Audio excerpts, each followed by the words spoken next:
bonsoir, bienvenue dans cette principale édition de la soirée que nous ouvrons bien évidemment avec les titres. Plus de 3 millions de parrains engrangés par le candidat de la coalition Benno Bokk Yakaar, Amadou Ba en l'occurrence. Un chiffre qui sonne mal aux oreilles de Aminata Touré, l'ancien Premier ministre de Macky Sall, compte se plaindre devant les juridictions contre le quotidien donc national Le Soleil qui a annoncé la nouvelle, précise-t-elle, candidate à la candidature à la présidentielle de 2024. Elle pense que par souci d'équité et de transparence, le journal ne devait pas relayer ces titres, ou ces chiffres plutôt. Vous l'entendrez bien évidemment dans cette édition. Et dans votre rubrique Portrait du jour, nous vous présenterons la personne qui a dirigé l'équipe ayant réalisé la première transplantation rénale réussie au Sénégal. Elle s'appelle colonel Yohanedou Wandja, directrice donc de l'hôpital militaire de Ouakam. Outre son éloquence et son élégance, elle a également le parcours d'une vraie battante. Mme Seynabou Babou nous en dira un peu plus dans cette édition. Et cette première transplantation rénale a également marqué l'actualité de la semaine. Un nouveau livre sur l'histoire médicale du Sénégal est ouvert grâce à ce succès réalisé donc à l'hôpital militaire de Ouakam.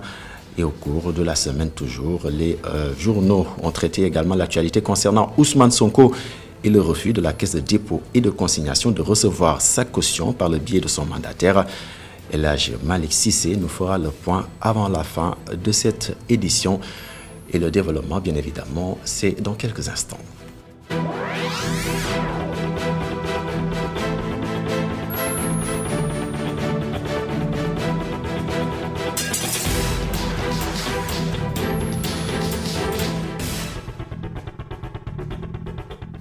Bienvenue à toutes et à tous. Aminata Touré accuse donc le quotidien national Le Soleil de diffusion de fausses nouvelles après sa une sur les plus de 3 millions de parrains du candidat de la coalition Benno Bokk Yakaar, Amadou Ba en l'occurrence.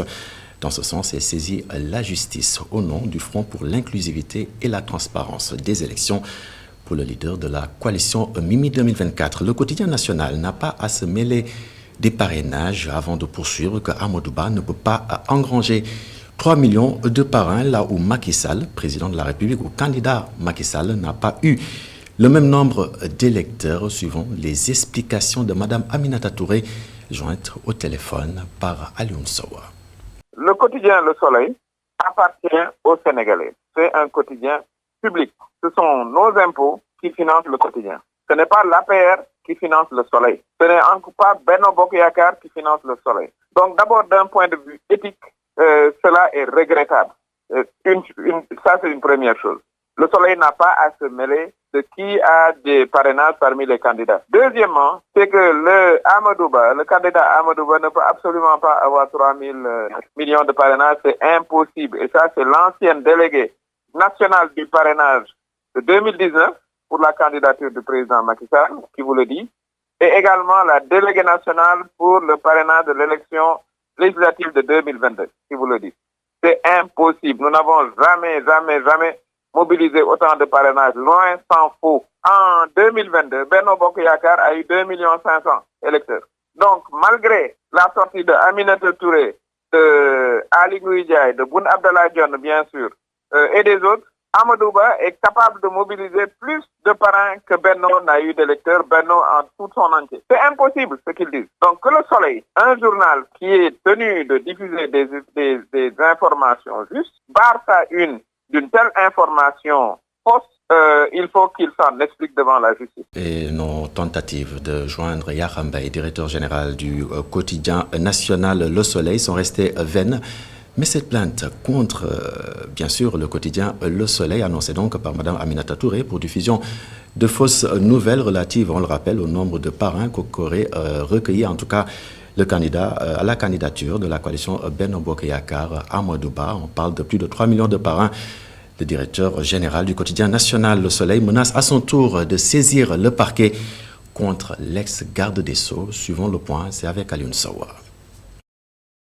Aminata Touré attaque Yakham Mbaye, riposte. L'ancienne première ministre a déposé une plainte contre le quotidien national. Au cœur de cette affaire, la une du 27 novembre dernier du Soleil, ce quotidien avait écrit que le candidat de Benno Bokk Yakaar, Amadou Ba, a collecté plus de 3 millions de parrains. Une fausse nouvelle d'après Mimi Touré qui invoque l'article 255 du Code pénal et saisit le procureur. Mais le directeur de publication du quotidien national veut aussi brûler les ailes de l'ancienne présidente du Conseil économique, social et environnemental. Yakham Mbaye compte saisir le parquet contre Mimi Touré pour avoir, je cite, jeté le discrédit sur les justes nouvelles. La bataille judiciaire est donc lancée, un duel entre une candidate déclarée à la présidentielle et un organe de presse, une première dans le landerneau politique. Une bataille judiciaire que nous allons bien évidemment suivre pour vous, très chers téléspectateurs. Pendant ce temps, le magistrat Papa Hassan Touré, secrétaire général adjoint du gouvernement, a présenté hier vendredi son ouvrage intitulé « Droit pénal général sénégalais ». Lamentin Sénégal est l'éditeur du livre écrit en 2 tomes, 2 livres qui traitent donc des différentes techniques du droit pénal au Sénégal, chargé des affaires juridiques au secrétariat général du gouvernement. Papa Hassan Touré est revenu dans son ouvrage sur l'infraction pénale, la responsabilité pénale et la sanction pénale à la lumière des dernières réformes pénales annoncées. Pour lui, des réformes en tout cas s'imposent. Écoutons à ce propos l'auteur du livre, Papa Hassan Touré, magistrat et docteur en droit privé et sciences criminelles. J'ai parlé de l'encadrement de la légitime défense au bien. C'est-à-dire que en matière pénale, il y a certaines jurisprudences qui admettent que lorsque une personne se met à défendre son bien, ses biens, on admet la possibilité pour cette personne de commettre une infraction. Je pense que le ministère de la Justice est en train de réfléchir à des réformes. Déjà au niveau du secrétariat général du gouvernement, nous avons reçu 2 textes de loi qui tendent à réformer déjà le régime de la demande, c'est-à-dire la folie. Nous avons reçu des textes qui tendent à réformer également la détention provisoire. Vous savez, beaucoup de gens parlent de la détention provisoire, la liberté est la règle, la détention est l'exception. Et le ministère tend vraiment à conforter cette position. Mais je pense que moi, je m'attends surtout à ce que des correctifs soient apportés à notre dispositif pénal. J'ai cité quelques éléments de réflexion, mais on peut approfondir la réflexion sur même d'autres points. Mais il est nécessaire aujourd'hui que ces correctifs soient apportés juste pour pouvoir sécuriser les populations, pour pouvoir avoir un droit pénal suffisamment rationnel. La meilleure façon de prévenir des divergences ou bien des interprétations malheureuses des décisions de justice, c'est que les textes soient clairs. Vous savez que j'ai cité une décision du Conseil constitutionnel qui énonce clairement que l'intelligibilité, l'accessibilité de la loi est devenue à valeur constitutionnelle. C'est-à-dire que les textes doivent être clairs. Si le texte est bien formulé, clairement rédigé, il peut y avoir moins de problèmes d'interprétation, donc moins de divergences de vue sur les décisions. Donc je pense que c'est extrêmement important d'aller vers la clarification de nos textes. Et Siré Aliba, premier président de la Cour suprême, avait donc présidé cette cérémonie de présentation et de dédicace donc du livre du magistrat Papa Hassan Touré intitulé « Droit pénal général sénégalais ».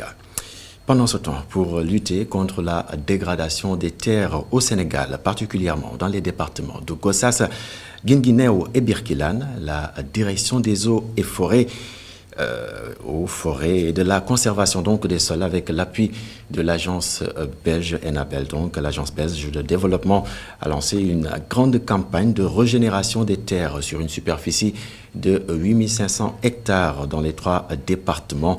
Le colonel Major Babacar John nous explique le déroulement du programme Portefeuille Climat volet Sénégal. C'est lui le directeur des eaux et forêts. Suivons ses explications au micro de Chersal.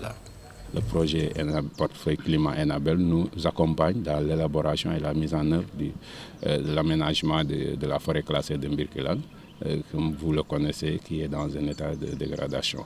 Maintenant, le plan d'aménagement est élaboré et là, l'accord va permettre la mise en œuvre. Mais il y a d'autres actions également qui sont prévues par rapport à la gouvernance foncière, à la gestion des écosystèmes, des ressources naturelles, à la lutte contre la dégradation des terres, mais également renforcement des capacités des agents et des services déconcentrés de la direction des eaux et forêts et de la conservation des sols. À la fin du projet, c'est 8500 hectares de terres dégradées à restaurer, à réhabiliter. Et là, nous avons élaboré le programme détaillé et donc à travers les 3 départements, des actions seront mises en œuvre pour permettre la restauration de ces terres dégradées. Ça peut se faire sous forme de mise en défense, sous forme de régénération naturelle assistée, parce que tout le monde connaît l'importance de la régénération naturelle assistée. Ça permet de gérer ces terres, d'avoir des arbres dans le paysage agraire, mais également de bénéficier des produits issus de ces arbres-là et d'améliorer la fertilité des terres, donc des rendements des productions agricoles, mais également l'accompagnement pour permettre aux communautés de tirer profit, mais de mener des activités génératrices de revenus, notamment l'apiculture, parce qu'on a des arbres qui sont là-bas et il y a possibilité de produire du miel. Et ce miel va permettre de générer des revenus, mais également de limiter les feux de brousse qui sont causés dans ces espaces forestiers, mais de limiter les conflits également, parce qu'il y aura une amélioration de la gestion de la gouvernance des ressources forestières, mais également des ressources foncières. Et puis cette information, les conseillers municipaux de Thiès ont voté et adopté le projet de coopération entre la ville de Thiès et la ville de Sébastopol. Cette dernière donc est située dans le sud-ouest de la péninsule de Crimée, occupée par la Russie depuis le 18 mars 2014. De belles perspectives d'après l'édile de Thiès, Babacar Diop. En l'occurrence, suivons ses explications au micro de Isidore Alexandre Sena.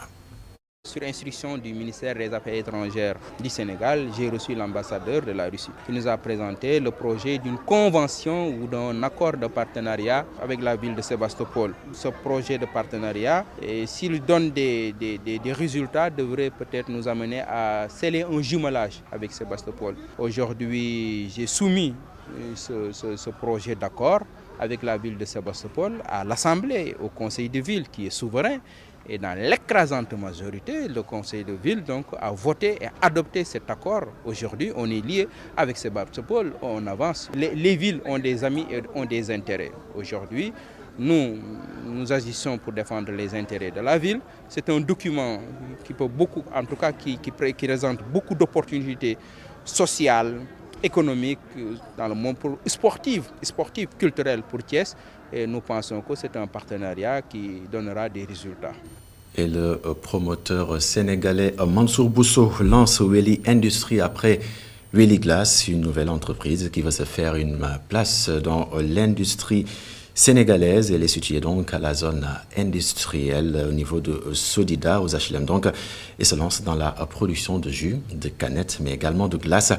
L'érection de cette industrie a été possible grâce à un investissement réparti en 4 parties, dont la première a été donc bouclée avec donc une somme de 4 milliards de francs CFA. L'homme d'affaires sénégalais ajoute que l'objectif est d'être leader sur le marché. La direction du groupe E-Media Invest a visité cette entreprise hier, donc le vendredi. Suivant les détails, c'est avec Aline Sow et Sidignan. Des machines qui tournent à plein régime sous la supervision du personnel. Ici, c'est Wely Industries, une entreprise de promoteurs sénégalais d'un investissement de 4 milliards de francs CFA dans un premier temps. Wely, c'est une entreprise sénégalaise créée par un promoteur sénégalais qui a vraiment voulu apporter son édifice au tissu industriel sénégalais. Donc, il a créé son groupe Wely Industries. Donc, Wely, c'est 2 entités. D'abord, Wely Glass, qui fait de très bonnes glaces, Wely Glace et Wely Jus, qui va commencer bientôt à commercialiser des jus de fruits en canettes.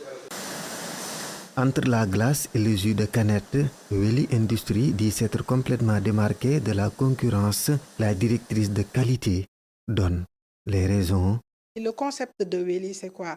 Le promoteur, sa vision est essayer de faire une très bonne qualité de jus de fruits au niveau local. Ce qui existe en général dans les canettes ici actuellement, c'est une bonne teneur assez importante de fruits. Mais nous, on double ceci.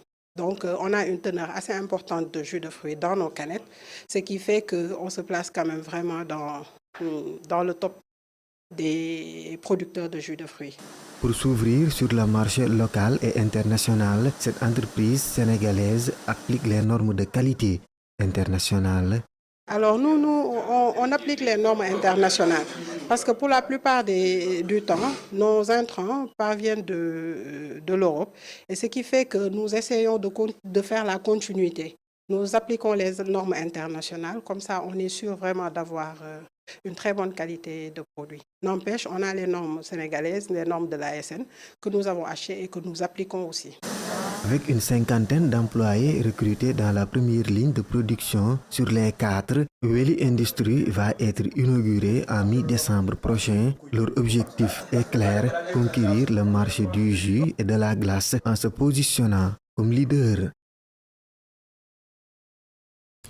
Et santé, dans cette édition à Linguère, les autorités médicales de Dara invitent donc les populations à faire le dépistage pour se prémunir du diabète. Elles ont réuni au centre de santé des imams, des délégués de quartier, des relais communautaires et des badjonogor ou marraines de quartier pour le diagnostic donc de cette pathologie. Une alimentation équilibrée et la pratique du sport font ainsi partie des recommandations des blouses blanches. Suivant les détails, bien évidemment, c'est avec Nalo Diopa. Le diabète pose un problème de santé publique avec acuité, raison pour laquelle le district sanitaire de Dara a échangé avec les participants de cette journée de sensibilisation sur la maladie, ses causes, symptômes et traitements. Nous apprécions cette journée de sensibilisation à sa juste valeur. La médecine d'aujourd'hui a connu une progression fulgurante. Nous sommes bien outillés pour une alimentation riche et équilibrée dans l'organisme. Après avoir conscientisé les bénéficiaires que le diabète est une maladie guérissable, le médecin-chef adjoint du district sanitaire a listé les symptômes du diabète. C'est tout simplement une hyperglycémie qui est chronique, qui se manifeste par 4 signes majeurs que peut comprendre la population. C'est une augmentation des urines, une polyurie, une polydipsie, une notion de soif, asthénie et un amaigrissement. Si vous avez ces signes-là sur une personne, on peut penser que cette personne a le diabète et qu'une fois à l'hôpital, nous allons faire la glycémie à jeun. Et cette glycémie à jeun, si c'est supérieur ou égal à 26, là on pense que la personne est un. Docteur Mamadou Diène recommande aux populations le dépistage, une alimentation saine et équilibrée. Les recommandations que nous avons formulées à l'encontre de la population, c'est vraiment venir se faire dépister du diabète si il présente ces signes que j'avais cités tout à l'heure. Mais surtout aussi de contrôler leur alimentation pour prévenir le diabète, faire du sport. Les blouses blanches invitent les bénéficiaires de cette rencontre, surtout les imams dans leurs sermons, à démultiplier leurs connaissances afin de mieux lutter contre le diabète.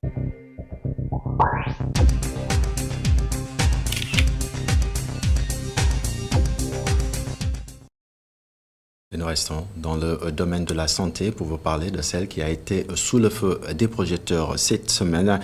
Il s'agit du colonel Yawanidou Wan-Dja, directrice de l'hôpital militaire de Ouakam. C'est grâce à un management de qualité que son équipe a réussi donc la première transplantation rénale au Sénégal, une prouesse médicale bien évidemment, une dame battante qui a su gravir les échelons pour en arriver à ce stade. Le parcours de cette dame, c'est avec Mme Seynabou Babou.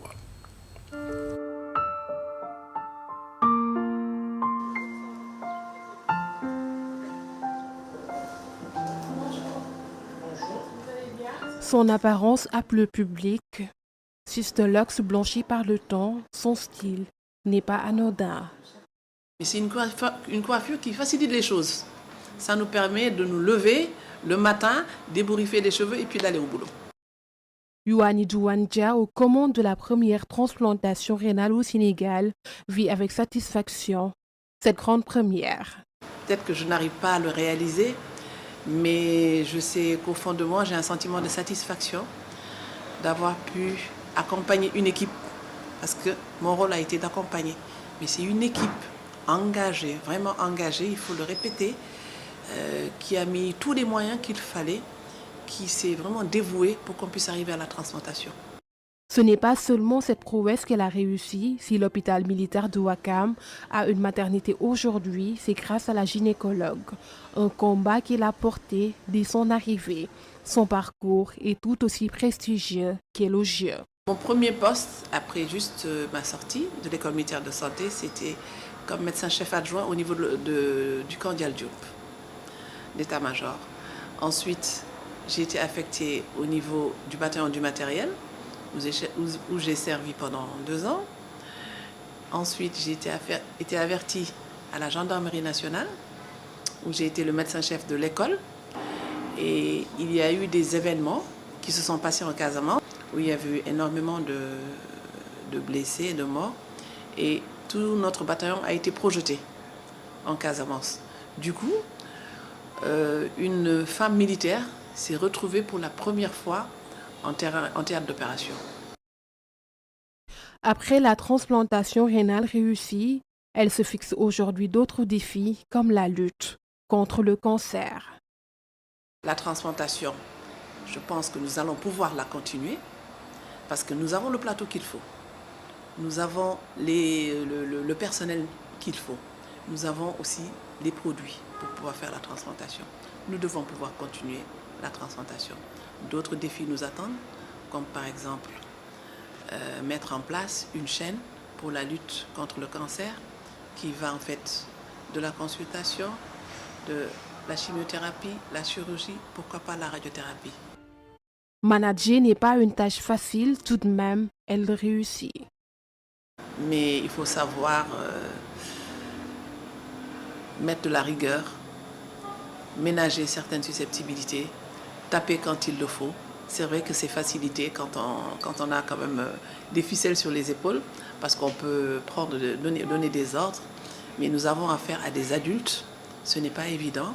Mais il faut savoir, je dirais, platement manier le bâton et la carotte. Compétente, mais également très sociable, sa principale difficulté dans le métier est de ne pas pouvoir prendre en charge un patient par faute de moyens. En fait, elles sont liées peut-être au problème des moyens. C'est de voir en fait ces patients qui n'ont pas les moyens pour être pris en charge. Et nous n'avons pas les moyens aussi pour prendre en charge toutes ces personnes qui relèvent en fait qui doivent bénéficier d'une aide sociale. C'est peut-être ce qui est un peu frustrant aujourd'hui. Et aussi de ne pas avoir assez de moyens pour mettre l'hôpital, pour amener l'hôpital là où on voudrait. Mais petit à petit, on y arrive. Une vraie alpoulard ancrée dans sa tradition, la gynécologue obstétricienne a réussi à se faire un nom. Elle dédie toutes ses victoires à son défunt père qui l'a incité à évoluer dans la médecine.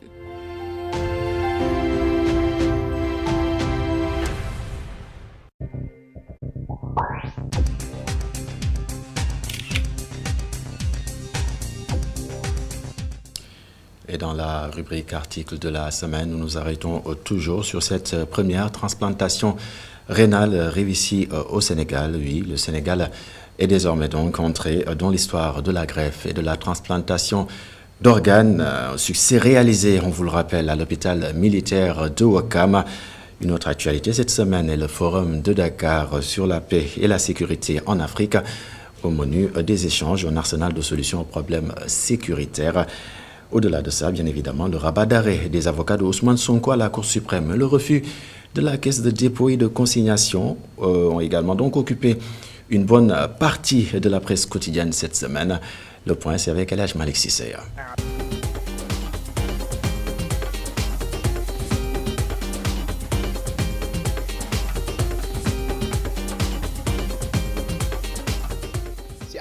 Plusieurs journaux parus lundi 27 novembre évoquent la première transplantation rénale au Sénégal, une prouesse de l'hôpital militaire de Ouakam et de l'hôpital Aristide Le Dantec à Dakar. Une première et un succès. Ce premier pas sera suivi de beaucoup d'autres pour que l'hémodialyse ne soit plus la seule solution offerte aux patients atteints de maladies rénales terminales. Lit-on dans Libération, c'est une grande victoire pour les acteurs du secteur de la santé. Le Sénégal a réussi donc sa première transplantation rénale. Oui, notre pays est entré dans l'histoire de la greffe et de la transplantation d'organes, annonce l'AS. Vox Populi parle de lueur d'espoir après les prouesses menées de concert par l'hôpital militaire de Ouakam et l'hôpital Aristide Le Dantec. Les quotidiens se sont appesantis sur le 9e forum de Dakar sur la paix et la sécurité en Afrique. Cette rencontre internationale est l'occasion pour l'AS d'analyser la diplomatie sénégalaise de l'indépendance du pays à nos jours. C'est une diplomatie où se mêlent la nuance et l'intransigeance, le courage et la générosité, la fermeté et la souplesse, la vigueur de la conviction et le sens du dialogue, écrit-il, considérant le forum de Dakar sur la paix et la sécurité en Afrique comme une belle prouesse diplomatique du Sénégal. Le président sénégalais et ses invités se sont employés à rechercher un arsenal de solutions aux problèmes sécuritaires. Selon Besbi Le Jour, Macky Sall a proposé l'organisation d'une rencontre entre les chefs d'État et les chefs des armées pour promouvoir la paix et taire les armes en Afrique. Plusieurs journaux annoncent le dépôt d'un rabat d'arrêt des avocats d'Ousmane Sonko auprès de la Cour suprême en vue de l'annulation de la radiation de l'opposant du fichier électoral. La décision rendue le 17 novembre souffre de graves irrégularités, note Vox Populi, en citant Maître Saïd Larifou, l'un des avocats de Sonko. Le journal parle de la décision de la Cour suprême qui, saisie par les conseils de l'opposant, a renvoyé les deux parties, l'État du Sénégal et Ousmane Sonko, devant le tribunal hors classe de Dakar, le chargeant de les juger. Le dossier va atterrir devant les chambres réunies de la Cour suprême en raison du dépôt du rabat d'arrêt, explique Libération. La Caisse des dépôts et consignations a refusé jeudi d'encaisser la caution du mandataire d'Ousmane Sonko en vue de sa candidature à l'élection présidentielle du 25 février 2024. On a une liste venant du ministère de l'Intérieur qui nous indique tous les candidats ayant retiré des fiches de parrainage. Puisque son nom ne figure pas sur cette liste-là, nous avons jugé nécessaire de lui retourner le chèque, écrit Source A en citant le directeur général de la CDC. La DGE, Direction générale des élections, a refusé de remettre au mandataire de Sonko les fiches et les autres outils de collecte de parrains au motif que l'opposant est maire de Ziguinchor en prison depuis plusieurs mois, a été radié du fichier électoral. Son mandataire, le député Mohamed Aïb Dafé, a dénoncé, selon Vox Populi, une volte-face inexplicable de la CDC. Le Soleil publie en exclusivité l'intégralité d'un document du Conseil constitutionnel. Il s'agit d'une décision fixant les modalités de réception des dossiers de déclaration de candidature et les règles de fonctionnement de la commission de contrôle des parrainages en vue de l'élection présidentielle du 25 février 2024. Le débat a été vif, parfois virulent. Il a été sincère et constructif, rapporte Critique en citant le ministre des Finances et du Budget. Mamadou Moustapha Ba a tenu ses propos à la clôture de la session budgétaire. Tribune retient de cette session de 32 jours que 1,248 milliard de 7 003,6 milliards de francs CFA de l'État seront destinés au paiement de la dette publique.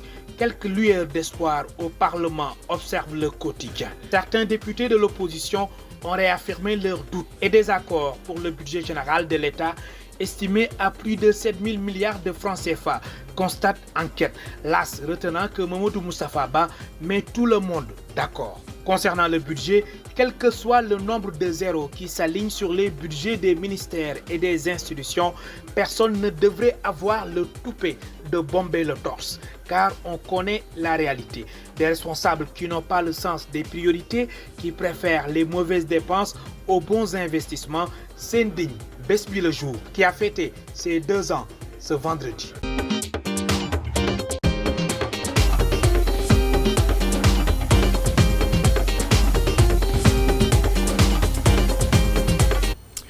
Et nous sommes arrivés au point final donc de ce rendez-vous avec l'information. Très heureux de vous l'avoir présenté. Excellente soirée, excellente suite des programmes sur la télévision d'ici et d'ailleurs. Et surtout, prenez bien soin de vous.